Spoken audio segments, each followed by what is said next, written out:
UK రాజధాని లండన్లోని ఓ స్కూల్లో 8 ఏళ్ల విద్యార్థికి వివక్ష ఎదురైంది. తిలకం పెట్టుకున్న కారణంగా స్కూల్ యాజమాన్యం ప్రత్యేక దృష్టి సారించడంతో ఆ చిన్నారి స్కూల్ మారాల్సిన పరిస్థితి వచ్చింది. దీనిపై స్థానికంగా తీవ్ర విమర్శలు వ్యక్తమవుతున్నాయి.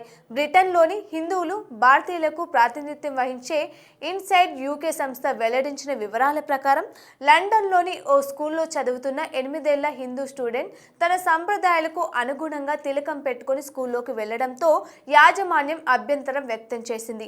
అతడి మతపరమైన ఆచారాల గురించి పాఠశాల సిబ్బంది ఆరా తీసేవారు. పిల్లలు ఆడుకునే సమయంలో హెడ్ టీచర్ ఆ విద్యార్థిపై ప్రత్యేకంగా దృష్టి సారించేవారు. దాంతో భయపడిపోయిన ఆ స్టూడెంట్ ఇతరులతో ఆడుకునేదానికి ఇబ్బంది పడినట్లు యూకే సంస్థ తెలిపింది. ఏ స్టూడెంట్ తన మత విశ్వాసాల వల్ల ఒంటరితనాన్ని ఎదుర్కోవడం తగదని పేర్కొంది. విద్యార్థి తల్లిదండ్రులు తమ మత విశ్వాసాల గురించి పాఠశాల యాజమాన్యానికి వివరించే ప్రయత్నం చేసినా ప్రయోజనం లేకపోయిందని తెలిపింది. దాంతో ఆ చిన్నారి స్కూల్ మారాల్సిన పరిస్థితి వచ్చిందని ఆరోపించింది. ఇది రుజువైతే అక్కడి చట్టాల ప్రకారం మత వివక్షగా పరిగణిస్తారు. ఈ వివక్ష పూరిత చర్యల కారణంగా ఇప్పటి వరకు ఈ స్కూల్ నుండి 4 విద్యార్థులు వెళ్లిపోయినట్లు ఆగ్రహం వ్యక్తం చేసింది.